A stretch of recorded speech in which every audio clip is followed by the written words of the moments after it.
वर्तमान दिनों में लॉकडाउन के अंदर में जब रखे हैं, नीति वचन की किताब को हम लगातार ध्यान कर रहे हैं और कुछ वचनों के द्वारा से मुझसे हमसे बातें करें। प्रियो, आइए हम बाइबल कोरस भी गाएंगे। खुदा के वादे नहीं टलेंगे, जो कुछ भी गिरे हुए रहेंगे। अगर बुझ जाए आसमान के तारे, तो भी ये वादे रहेंगे।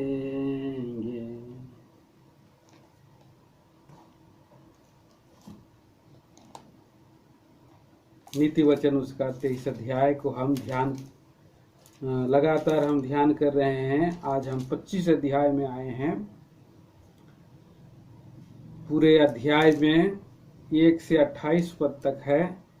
प्रभु जैसा अनुग्रह देगा, एक एक वचनों को हम ध्यान करते हुए आगे बढ़ेंगे। 2 पद हम सभी साथ में मिलकर के पढ़ेंगे। नीति वचन की किताब उसका 1 और 2 और 3 पद हम पढ़ेंगे। सुलेमान के नीति वचन ये भी है जिन्हें यहूदा के राजा हिजकिया के जनों ने नकल की थी।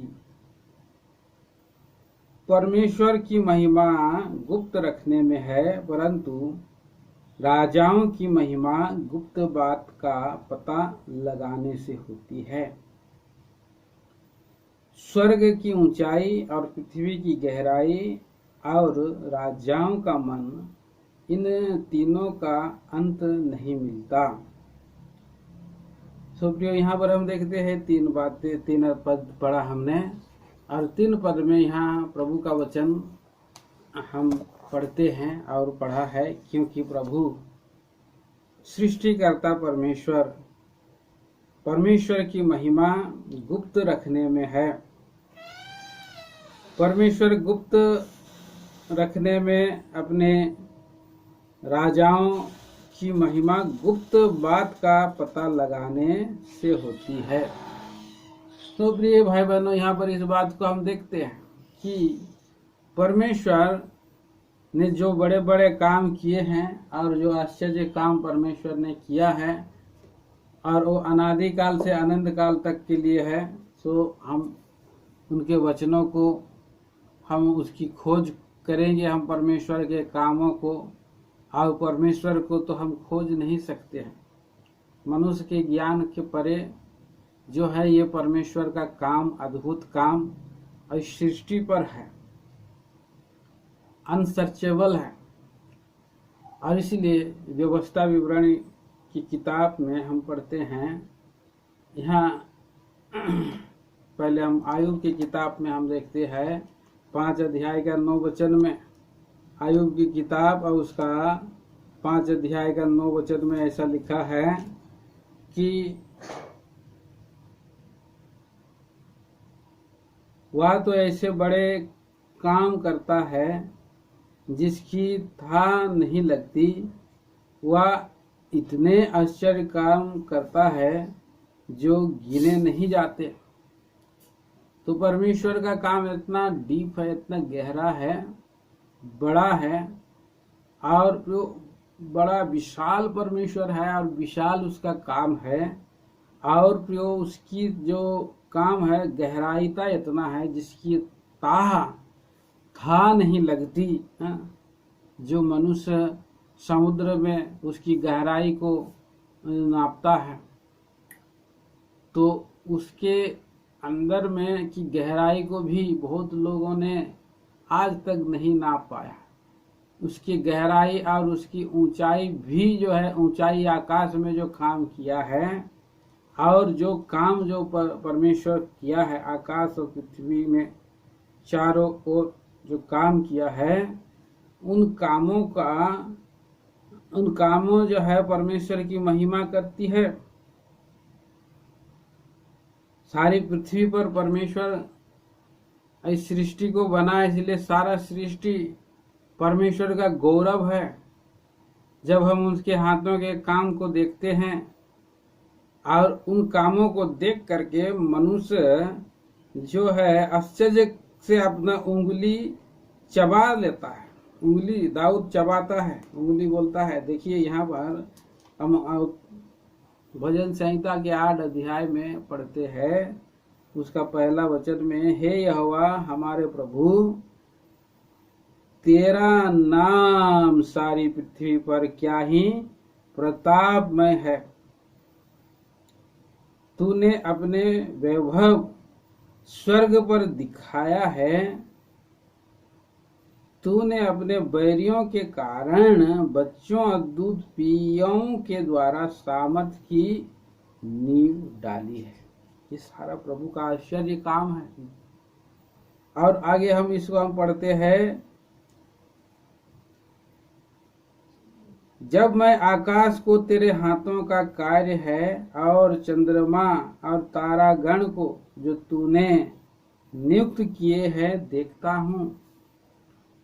और इन सबों को देखने से दाऊद भी उसके और दांतों तले उंगली चबा लेता है। और आगे तो कहता है, तो फिर मनुष्य क्या है कि तू उसको स्मरण रखे, आदमी क्या है कि तू उसकी शुद्धि ले। सो प्रभु का काम इतना विशाल, इतना महान है। फिर भी परमेश्वर मनुष्य के और हाथ के नीचे में सबको रखा, सबको उसके पांव तले कर दिया है, सारा सृष्टि को। और आगे यहाँ पर पढ़ते हैं, हम देखते हैं भजन संहिता 8 का और उसके 5 में, क्योंकि तूने उसको परमेश्वर से थोड़ा ही कम बनाया है और महिमा और प्रताप का मुकुट उसके सिर पर रखा है। तूने अपने हाथों के कार्यों पर प्रभुता दी है। तूने उसके पांव तले सब कुछ कर दिया। परमेश्वर का काम इतना विशाल है और इतना अनसर्चेबल है। उसको खोज करने में और परमेश्वर का महिमा और मनुष्य का गौरव होता है, राजाओं का गौरव होता है। इसीलिए नीति वचन की किताब को यहाँ पर भजनकार लिखने वाला लेखक परमेश्वर की महिमा गुप्त रखने में है। परमेश्वर कुछ बातों को गुप्त में छुपा के रखा है और वो अपने भंडारों में छुपा रखा है। इतनी सारी बातें हैं। मनुष्य अगर उसको बुझने का कोशिश करेगा, समझने का कोशिश करेगा, सो था भी नहीं लगती है। और इस सब परमेश्वर की महिमा वर्णन करते हैं। हम यहाँ पर रोमियो की पत्री 1 अध्याय में भी हम पढ़ते हैं कि रोमियो की पत्री 1 अध्याय और वहाँ लिखा है 20 वचन में, उसके अनदेखे गुण और उसकी सनातन सामर्थ और परमेश्वरत्व जगत की सृष्टि के समय से उसके कामों के द्वारा देखने में आते हैं, यहाँ तक कि वे निरुत्तर हैं। परमेश्वर जो काम किया है, ये कोई जो सृष्टि का जो काम किया, पृथ्वी अपनी परिक्रमा कर रही है, सूर्य अपना परिक्रमा कर रहा है, चंद्रमा अपना घड़ी मारता है, और वृक्ष पेड़ लता और कैसे अपने एक छोटा सा बीज कैसे देखते देखते बड़ा हो जाता है, कैसे अंकुर निकलता है, ये सारा पृथ्वी में और सारा कामों को प्रभु ने किया है। और वो सारे जब बढ़ते जाते हैं और वो सारा काम को जब हम देखते हैं तो अपने आप में एक सुंदरता को प्रकट करते हैं। अपने आयु में, अपने दिनों में सब सुंदर होते हैं। हम पढ़ते हैं, देखिए उसका सबोपदेशक की किताब 3 अध्याय और 11 पद में हम पढ़ते हैं। सबोपदेशक 3 अध्याय का 11 पद में लिखा है, उसने सब कुछ ऐसा बनाया कि अपने अपने समय पर वे सुंदर होते हैं। फिर उसने मनुष्यों के मन में अनादि अनंत काल का ज्ञान उत्पन्न किया। मनुष्यों के अंदर में, राजाओं के मन में, हाँ? तो भी जो काम परमेश्वर ने किया है वह आदि से अंत तक, गुप्त अंत तक जो है मनुष्य समझ नहीं सकता। तो उसका भेद आदि से अंत तक खोज में लगा है। राजा लोग खोज करते रहते हैं, और राजा लोगों को जब ये सब खोज करने के लिए मौका मिलता है तो ये बहुत खुशी की बात है। और खुद राजा सुलेमान और उन बातों को खोज कर रहे थे।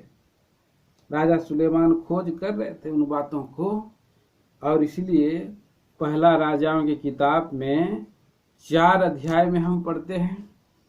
पहला राजाओं की किताब 4 अध्याय, और उसका प्रयोग आप पढ़ सकते हैं वहाँ 29 से 34 वचन तक में, कि कैसे राजा को परमेश्वर ने ज्ञान दिया था और उसकी ज्ञान की बातों को उस सुनने के लिए लोग आते थे दूर दूर से।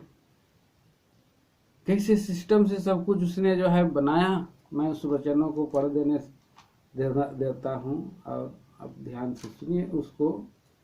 यहाँ पर हम पढ़ते हैं, परमेश्वर ने सुलेमान को बुद्धि दी और उसकी समझ बहुत ही बढ़ाई, और उसके हृदय में समुद्र तट की बालू के किनकों के तुल्य अनगिनत गुण दिए।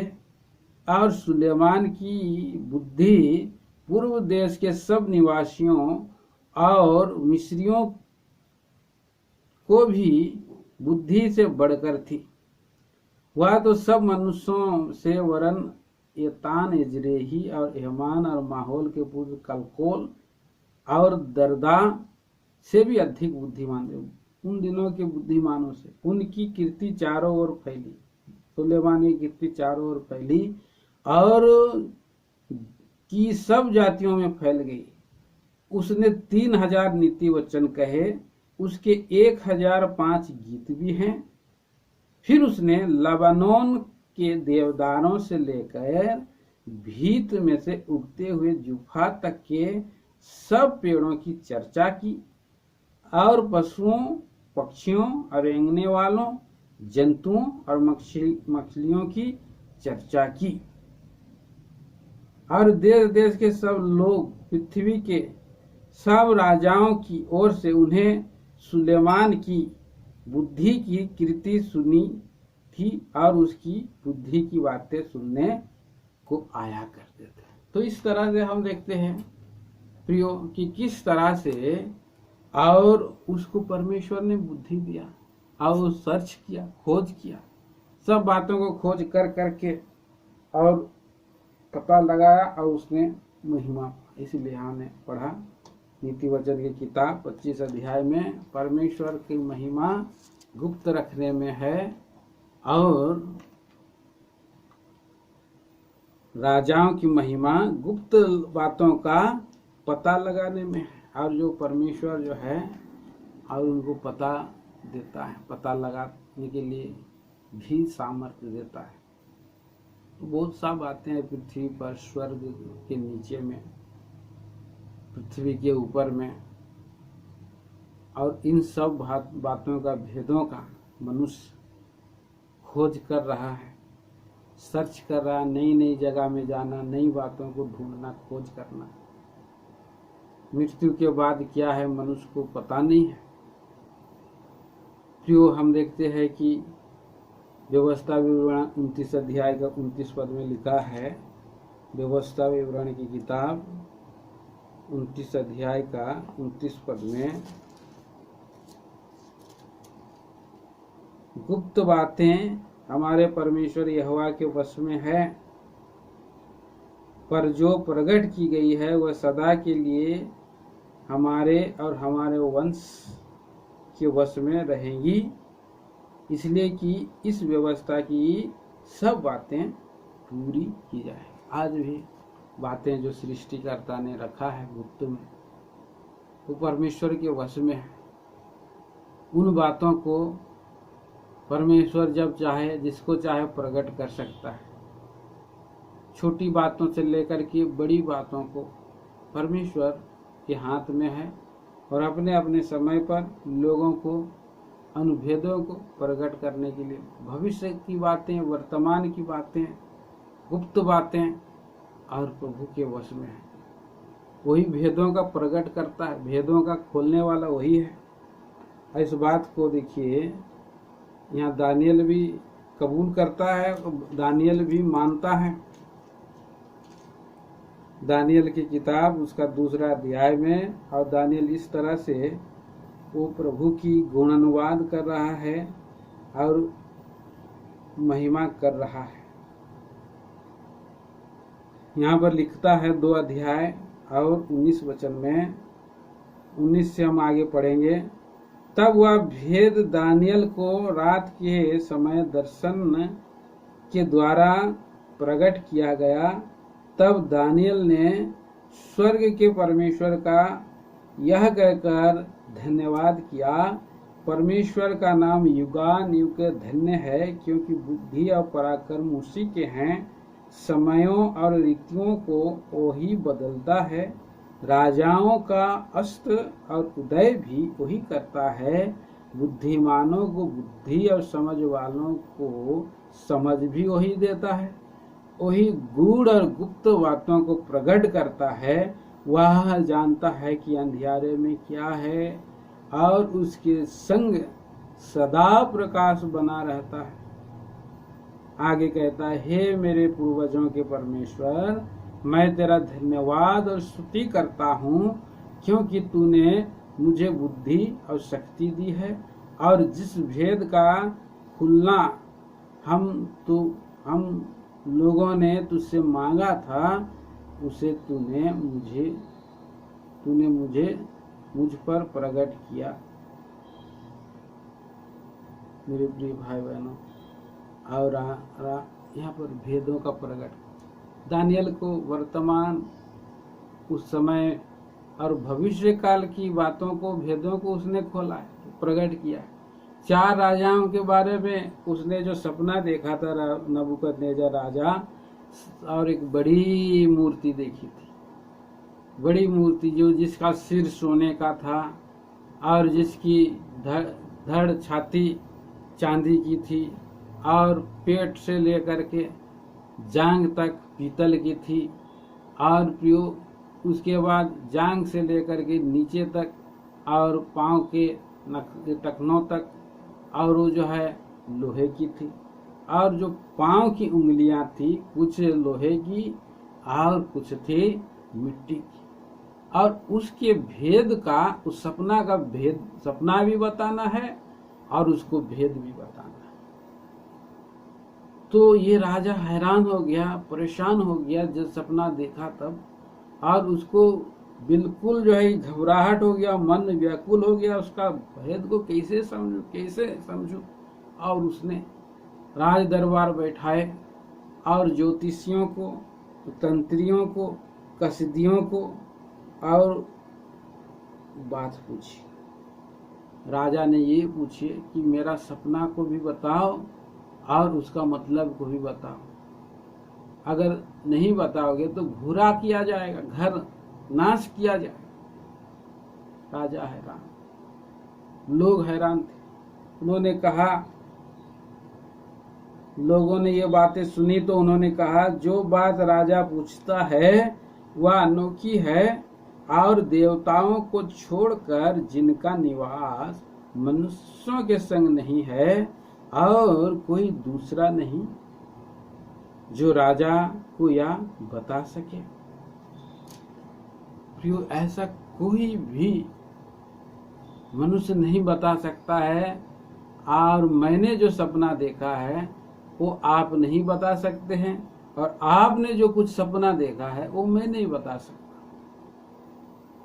और ऐसा प्रश्न को कोई तंत्री भी और कोई ज्योतिष भी नहीं बता पा रहा। और उन्होंने कहा कि ये तो हो नहीं सकता है, देवताओं को छोड़ इसको कोई बता नहीं सकता है। और सबके ऊपर में तलवार लटक गई, सबके सिर पर। लोग ढूंढ रहे थे मारने के लिए, सेनापति लोग। ऐसे समय में दानियल, सदरक, मेशक, अबेदनगो चारों ने मिलकर के प्रार्थना की और परमेश्वर से उस सपना को मांगा और उसके सपना का अर्थ को, उस भेद को क्या है, और प्रभु ने उनको सपना भी बताए, उनका भेद भी बताया। भेदों का और प्रकट करता स्वर्ग में है इस बात को, और वही सब कुछ कर सकता है बोल के परमेश्वर का दास और दानियल जानता था। प्रियो, आप और मैं अगर परमेश्वर के लोग हैं, परमेश्वर के आत्मा आपको मिला है, तो आप धन्य हैं, मैं धन्य हूँ कि प्रभु ने इस पृथ्वी पर हमको रखा है। आदि और अनंत काल का भेद को बताया है, स्वर्ग और पृथ्वी का भेद को बताया है, गुप्त बातों को बताया है। जो कोई आज मनुष्य इस संसार में जीवन बिता रहा, ऐसे स्वर्गीय भेदों को और आदि और अंत की बातों को लोग नहीं जानते हैं। क्यों इस संसार में, कैसे इस संसार बना, कौन बनाने वाला है, कौन परमेश्वर है, मृत्यु के बाद क्या है, मनुष्य इस संसार में क्यों जन्मा है, ये सारा बातें हैं, भेद है, भेद की बातें, और इस बाइबल में रखा हुआ है, छिपा हुआ है। और यहाँ पर स्वप्न देखने वाला ये व्यक्ति दानी राजा था। हम उत्पत्ति की किताब में स्वप्न देखने वाला, हम याकूब भी स्वप्न देखा। एक बार यात्रा कर रहा था, पत्थर का सिरा लेकर के वो सो गया। स्वप्न में क्या देखा कि एक स्वर्गदूत लोग चढ़ रहे हैं, उतर रहे हैं, स्वर्ग का सीढ़ी उसके उस पत्थर के ऊपर में टिका है, और स्वर्गदूत चढ़ रहे हैं, उतर रहे हैं। ये सारा भेद को उस समय समझ में नहीं आया उसको, और बाद में उसको मालूम हो गया कि ये जो अद्भुत बातें हैं, भेद की बातें हैं, भेद की बातें हैं। और प्रियो, यीशु भी स्वप्न देखा, भविष्य में जो घटना घटेगी या 7 साल के बाद क्या घटना घटेगी, उसका 7 साल के बाद और क्या घटना घटेगी, और तब वो प्रधानमंत्री बना। उसको ज्ञान और बुद्धि मिला।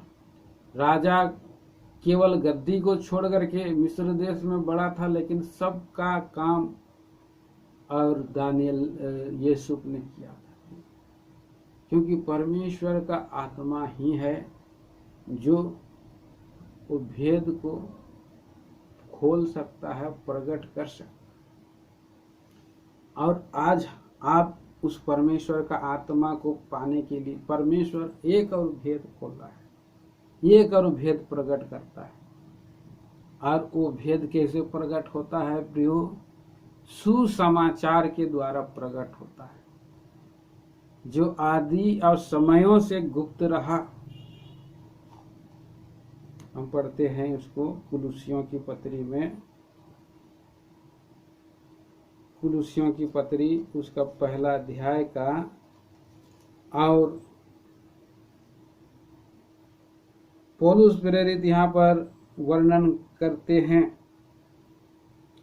25 वचन से 28 वचन तक, जिसका मैं परमेश्वर के उस प्रबंध के अनुसार सेवक बना जो तुम्हारे लिए मुझे सौंपा गया, ताकि मैं परमेश्वर के वचन को पूरा पूरा प्रचार करूं, अर्थात उस भेद को जो समयों और पीढ़ियों से गुप्त रहा, परंतु अब उसके उन पवित्र लोगों पर प्रकट हुआ है, जिस पर प्रकट करना चाहा कि उन्हें ज्ञात हो कि अन्य जातियों में उस भेद की महिमा का मूल्य क्या है। भेद का जो महिमा क्या है, उसका मूल्य क्या है? वो यह है कि मसीह जो महिमा की आशा है तुम में रहता है। ये एक भेद है। तो सुसमाचार का भेद क्या है कि यीशु मसीह मारा गया, गाड़ा गया और मुर्दों में से तीसरे दिन जी उठा। वो मृत्यु तो सब लोग मरते हैं, मरने से सब लोग डरते हैं, हर एक के अंदर में मृत्यु का भय है।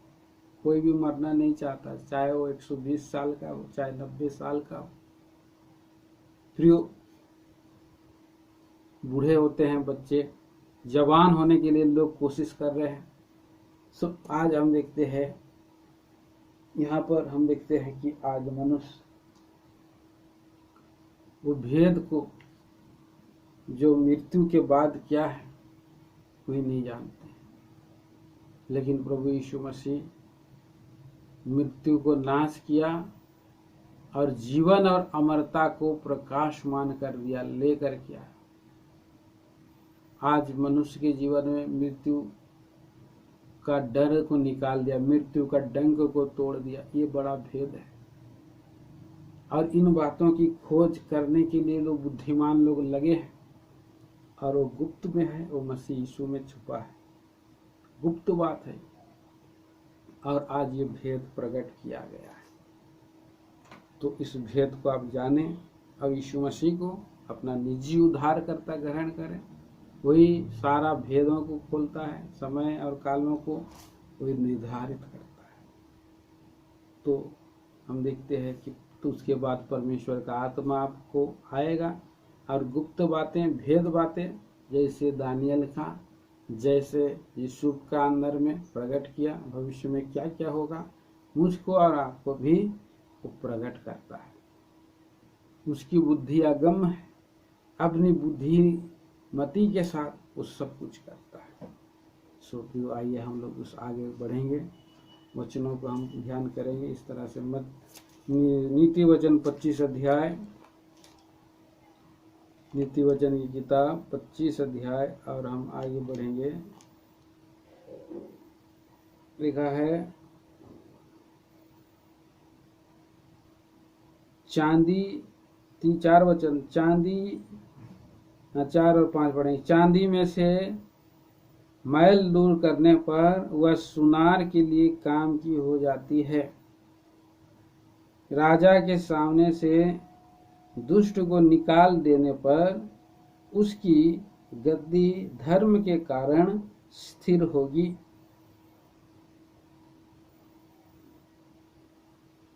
6 और 7 भी पढ़ेंगे। राजा के सामने अपनी बड़ाई न करना और बड़े लोगों के स्थान पर खड़ा न होना, क्योंकि जिस प्रधान का तूने दर्शन किया हो उसके सामने तेरा अपमान ना हो, वरन तुझसे यह कहा जाए, आगे बढ़कर विराज। तो 4 से हम लोग 7 वचन तक पढ़े हैं। 4 वचन में कहता है, चांदी में से मैल दूर करने पर यह सुनार के लिए काम की हो जाती है। तो चांदी एक पदार्थ है, धातु है, और उस धातु को मिट्टी में रहता है। मिट्टी में से जब उसको निकाला जाता है तो मिट्टी जो मैल है तो उसको साफ करना पड़ता है, रिफाइन करना पड़ता है, शुद्ध करना पड़ता है। प्रभु अपने लोगों को चांदी के समान शुद्ध करता है। यीशु मसीह को हम जब ग्रहण करते हैं, पापों से पश्चाताप करते हैं, उद्धार पाते हैं, तो हम तुरंत सिद्ध नहीं होते हैं। इसीलिए पृथ्वी पर हमें रखा है और कहा है प्रभु ने, जैसा मैं सिद्ध हूँ वैसे ही तुम सिद्ध बनो। जैसे स्वर्गीय पिता सिद्ध है वैसे ही तुम सिद्ध बनो। तो ये जो मैल है, शारीरिकता का मैल है, अपवित्रता है, संसारिकता है, मनुष्य के जीवन में अनाज्ञाकारिता का मैल है, ये सब को हटाया जाता है और वचन के द्वारा शुद्ध जल से छिड़क करके, यहाँ पर मैल को दूर करने के लिए उसको ब्रश से साफ करना पड़ता है। उसको मैल और चांदी को कुठाली में कूचा जाता है और फिर उसको कुचल कुचल के उसको मुलायम बनाया जाता है, साफ किया जाता है और तब सुनार के लिए तब काम में आता है। तब वो और उसका कुछ ज्वेल्स बनाता है, उसमें कुछ मणि जड़ने के लिए और कहीं पर उसको जो है लपेटने के लिए, उसको मढ़ने के लिए काम में आता है। तो आज मैं और आप प्रभु के लिए एक उपयोगी पात्र बनने, इसीलिए वो प्रभु हमें शुद्ध करता है। 7 बार वचन के द्वारा हमें शुद्ध करना चाहता है, ताता है। शुद्ध करके प्रभु अपने काम के लिए लेके आना। बिना शुद्ध हुए, बिना परफेक्शन का काम में नहीं इस्तेमाल होता। एक नमक को भी समुद्र के किनारे में से उठा करके जब लाया जाता है तो उसकी कितनी रिफाइन करता है, रिफाइन करने के बाद ही मनुष्य उसको अपने जीवन में उपभोग करता, इस्तेमाल करता, लाभ का कारण बनाता। इसी रीति से ऐसे डायरेक्ट कोई उसको नमक को इस्तेमाल नहीं करता है, तो रिफाइनिंग होता है। कई बार हम ऑयल सर में तेल लगाते हैं, उसको भी कितना प्रकार से रिफाइनिंग में जाना पड़ता है और प्योर बन करके उसका वो एक लाभ का कारण होता है। यहाँ पर काम का हो जाता है, मनुष्य परमेश्वर का काम का हो जाता है और राजाओं के सामने से दुष्ट को निकाल देने पर उसकी गद्दी धर्म के कारण स्थिर होती है। राजा प्रजा के लिए है और राजा जो है न्याय और धार्मिकता के द्वारा उसकी गद्दी संभलती है। और उसके जो चारों ओर रहते हैं, राजा के चारों ओर जो खड़े रहते हैं, कुछ चमचे रहते हैं और वो सारे लोग कर्मचारी के रूप में रहते हैं, परंतु वो राजा को अपने इच्छा से दुष्टता करना सिखाते हैं। अगर वो राजा अगर दुष्टता करेगा तो उसकी गद्दी जो है और गद्दी से उसे उतार दिया जाएगा, उसकी गद्दी बने नहीं रहेगी, उसका राज बने नहीं रहेगा। कितने सारे लोग चारों ओर जो राजा बन जाते हैं।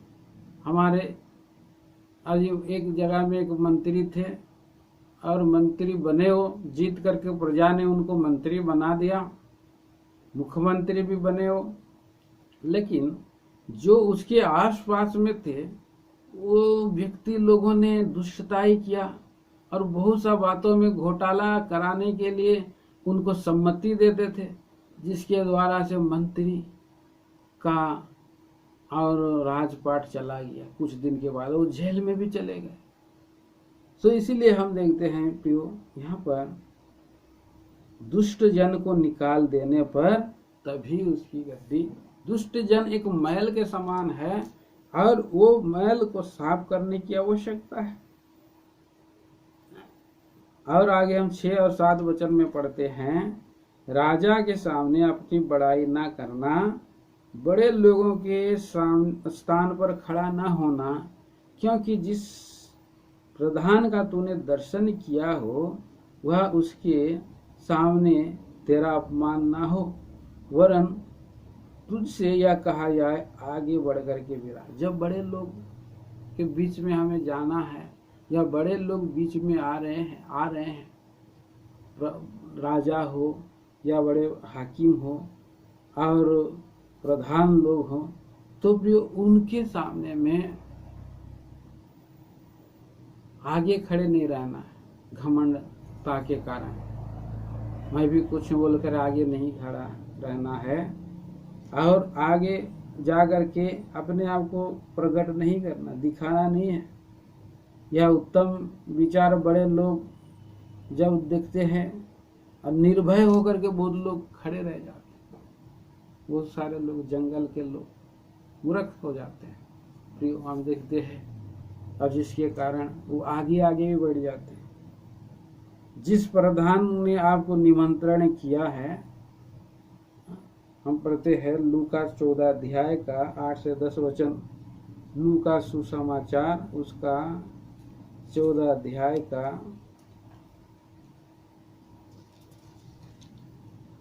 8 से 10 में लिखा है, जब कोई तुझे विवाह में बुलाए तो मुख्य जगह में न बैठना, कहीं ऐसा ना हो कि उसने तुझसे भी किसी बड़े को न्योता दिया हो और जिसने तुझे और उन दोनों को न्योता दिया है, अर्थात तुझसे कहे इसको जगह दे और तब तुझे लज्जित होकर सबसे नीची जगह में बैठना पड़े। तो इसीलिए प्रियो, ये लज्जित होने का काम। पर जब तू बुलाया जाए तो सबसे नीची जगह जा बैठ, कि जब वह जिसने तुझे न्योता दिया है आए तो तुझसे कहे, हे मित्र आगे बढ़कर बैठ। तब तेरे साथ बैठने वालों के सामने तेरी बड़ाई होगी, क्योंकि जो कोई अपने आप को बड़ा बनाएगा वह छोटा किया जाएगा, और जो कोई अपने आप को छोटा बनाएगा वह बड़ा किया जाएगा।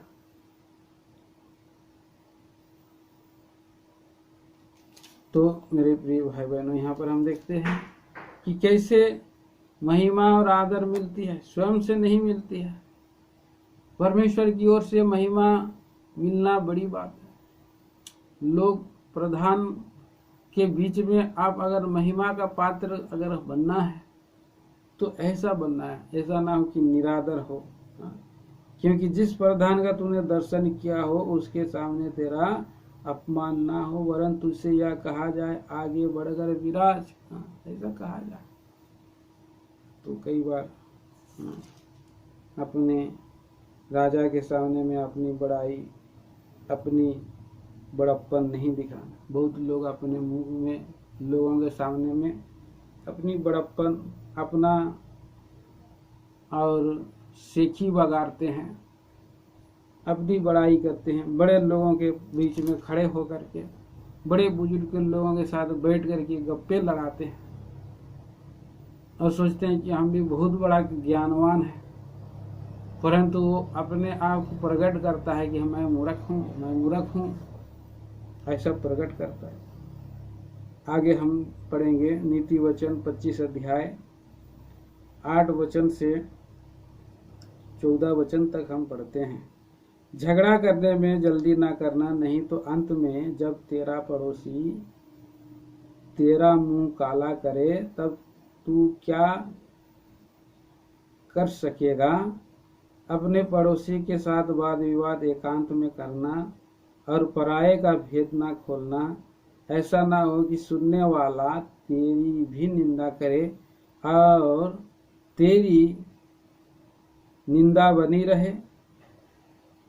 जैसे चांदी की टोकरियों में सोने के सेब हो, वैसे ही ठीक समय पर कहा हुआ वचन होता है। जैसे सोने का नथ और कुंदन का जेवर अच्छा लगता है, वैसे ही मानने वाले के कान में बुद्धिमान की डांट भी अच्छी लगती है। जैसे कटनी के समय बर्फ की ठंड से, वैसे ही विश्वास योग्य दूत से भी भेजने वालों का जी ठंडा होता है। जैसे बादल और पवन बिना वृष्टि निर्लाभ होते हैं, वैसे ही झूठ मूठ दान करने वाले का बड़ाई मारना होता है। सो प्रियो, यहाँ पर हम देखते हैं इस तरह से। और झगड़ा करने वाला 8 पद में लिखा है कि झगड़ा करने में जल्दी नहीं। बहुत लोग झगड़ा करने में जल्दी रहते हैं, झगड़ा करते हैं और उनका मुंह आखिर के काला हो जाता है। ये उसिया राजा एक था, बहुत सुंदर राजा था। परमेश्वर की सारी विधियों को उसने पालन किया, सारे जो है मंदिर की जो सफाई की और पवित्र जीवन बिताया, लोगों को और अच्छा राजा बनाओ, ऐसा उसने जो किया। और फसह का पर्व मनाया, उससे पहले कभी नहीं मनाया गया था उनके दिनों में। पूरी रीति से उसने परमेश्वर को प्रसन्न किया, उसने दाऊद के लीक पर चला, ना आगे न पीछे, और परमेश्वर उससे बहुत खुश था। पर आखिरी के समय में हम देखते हैं प्रियो कि उसके जीवन में और ये हो जाता है कि हानि हो जाती है। उसके दिनों में वो झगड़ा मचाने के लिए चला जाता है और ये मूर्ख ठहरता है। इस वचन को हम पढ़ सकते हैं, यहाँ पर लिखा हुआ है, विशेष करके वो आखिरी में झगड़ा मचा करके मूर्ख बन गया है। मैं पढ़ देता हूँ, तो आइए उस वचन को हम पढ़ते हैं। विशेष करके दूसरा इतिहास 35 अध्याय का उसका 20 से 24 वचन तक। उसने नाको, जो मिस्र देश का राजा था, एक छोटा सा जगह में करकिस में जा रहा था युद्ध करने के लिए, और ये बीच में घुस गया। झगड़ा हुआ दोनों बीच में, दोनों के लिए पर युद्ध हो रहा था, और उसमें बीच में परमेश्वर ने और मिस्र के राजा को भेजा था, लेकिन वो झगड़ा मचाने के लिए जब अंदर घुसा तो उसी का ही वो नाश हो गया है। 9 पद में और 10 पद में पढ़ते हैं, अपने पड़ोसी के साथ विवाद एकांत में करना, पराये का भेद ना खोलना, ऐसा ना हो कि सुनने वाला तेरी भी निंदा करे और तेरी निंदा बना रहे। जब हमारे रिश्तेदार, पड़ोसी, नजदीक वाले होते हैं तो निंदा उनकी नहीं करना। हमारा पड़ोसी कौन है? कलीसिया में हमारा भाई, हमारा पड़ोसी है, हमारा मित्र है, हमारा भाई है, और उनका कभी भी हम निंदा ना करें, कभी भी उनका निंदा ना करें, उनके लिए प्रार्थना करें, लोगों के सामने में निंदा ना करें। अगर हम लोगों के सामने में निंदा करते हैं तो जो यहाँ पर दूसरे लोग हमारी निंदा करेंगे। ऐसा ना हो कि सुनने वाला तेरी भी निंदा करे, तेरी निंदा बना रहे। बार बार आप किसी के विरोध में, बार बार किसी के विरोध में और आप बातों को प्रगटीकरण करते रहें, आप ही का डिस्करेज होगा।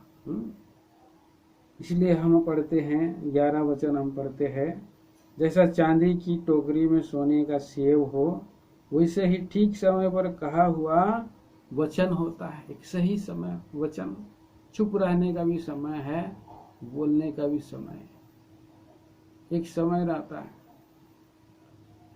सारे लोगों के बीच में जब आपको राय और समय और प्रभु ने विचार दिया है तो उसको आप प्रकट करेंगे, तो सोने के सेव के समान कहा हुआ वचन होता है। और कोई व्यक्ति को आप जो है, सुनने वाला व्यक्ति को, मानने वाला व्यक्ति को, अगर बुद्धिमान व्यक्ति कुछ अगर बातों को समझाता है, डांट भी देता है, तो ये सुहावना होता है, एक महिमा का कारण होता है। तो यहाँ पर सुनने वाला के लिए भी वो इतना नम्र है, और बोलने वाला भी जब समझाया तो अच्छा रीति से समझा। तो 13 वचन में हम और 14 वचन में पढ़ते हैं, जैसे कटनी के समय बर्फ के ठंड से, वैसे ही विश्वास योग्य दूत भी भेजने वालों का जी ठंडा होता है। विश्वास योग्य और जो दूत, दूत जो है विश्वास योग्य होना चाहिए, और ऐसा विश्वास योग्य दूत जो है कि बातों को हमें जो है कि सुना, प्रभु यीशु मसीह का बातें, वो दुख के समय में, और जब बहुत आदमी परेशान है वैसे समय में, इस संतावना का वचन है, आनंद से भर जाने का वचन है, जी हरा भरा हो जाने का वचन है। इसीलिए हम देखते हैं कि नया नियम में भी जब ये पत्रियों को लेकर के जाते थे सुनाते थे। अब पोलुस उनको कहता था कि आपके साथ हमारा जी हरा भरा हो गया, ताजगी से भर गया। बहुत लोग बड़ाई मारते हैं, हमने अच्छा दान दिया झूठ मूठ का, लेकिन वो बड़ाई मारते हैं। जैसे बादल और पवन बिना वृष्टि निर्लाभ होता, बिना वर्षा का कोई मतलब नहीं। बादल उड़ रहा है, जा रहा है, आ रहा है, जा रहा है। बहुत लोग बोलते हैं कि मैं ये दूंगा, वो दूंगा, ये कर दूंगा, लेकिन आदमी को कभी वो वस्तु मिलता ही नहीं। आदमी सूखा ही सूखा रहता है, लोग बोल करके निकल जाते हैं। और झूठ मूठ का दान देने वाले का बड़ाई मारना, तो मैंने ये किया, वो किया, ये करना है, तो ऐसा बहुत लोग करते हैं। प्रियो, यहाँ पर आगे हम पढ़ते आगे और भी बहुत सा वचन को हम ध्यान कर सकते हैं, देख सकते हैं। हम पढ़ेंगे 26 वचन से 28 वचन तक पढ़ेंगे। 17 भी, पहले 17 पढ़ देते हैं। अपने पड़ोसी के घर में बारंबार जाने से अपने पांवों को रोक, ऐसा ना हो कि वह खिन्न होकर घृणा करने लगे। अपने पड़ोसी के घर में बारंबार नहीं जाना है, नहीं तो आपका जो वजन है वो कम हो जाएगा, हल्का हो जाएंगे। तो इन लॉकडाउन के दिनों में भी आप अगर अपने पड़ोसी के घर में जाते हैं तो खिन्न हो सकता है। प्रियो, इसीलिए अपने पड़ोसी के यहाँ बारंबार जाने से कुछ लाभ नहीं है। जो आप एक समय है, उस समय पर आप अपने पड़ोसी के पास जाएं, ना उनका चपलूसी करें, ना उसकी बेमतलब का निंदा करें। निंदा भी नहीं करना, चपलूसी भी नहीं करना, अपने आप को नॉर्मल में बनाए रखना है। 26 वचन से हम 28 वचन तक पढ़ते हैं।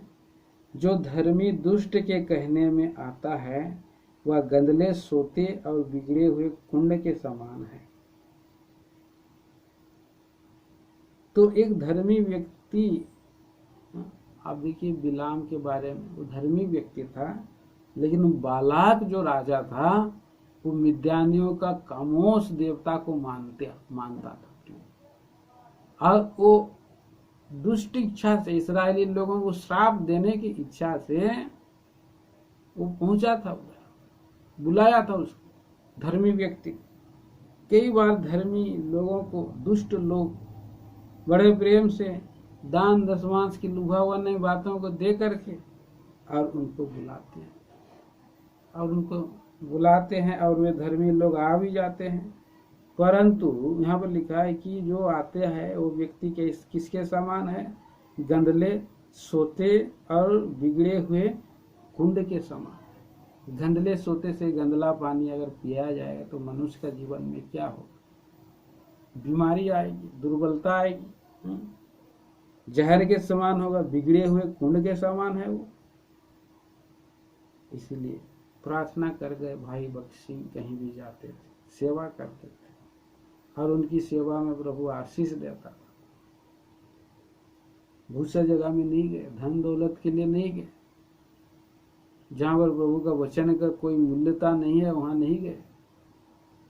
सो यहाँ पर हम देखते हैं 27 पद में, बहुत मधु खाना अच्छा नहीं, परंतु कठिन बातों की पूछ पाछ का कारण होता है। बहुत बातें, बहुत मधु खाना अच्छा नहीं है। तो हम देखते हैं प्रियो, तो इस तरह से कठिन बातों का पूछताछ भलाई का था, उससे भेद निकलता है।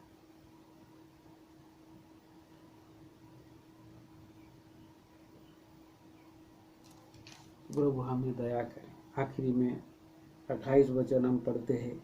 जिसकी आत्मा वश में नहीं वह ऐसे नगर के समान है जिसकी शहरपना घेराव करके तोड़ दी गई हो। आत्मा का वश में रहने की बात है। अपनी उत्तेजना, अपनी भावनाओं को कोई नियंत्रण नहीं कर पा रहा है। वो ऐसे शहरपना है जो तोड़ा गया है, खंडर बनाया गया है,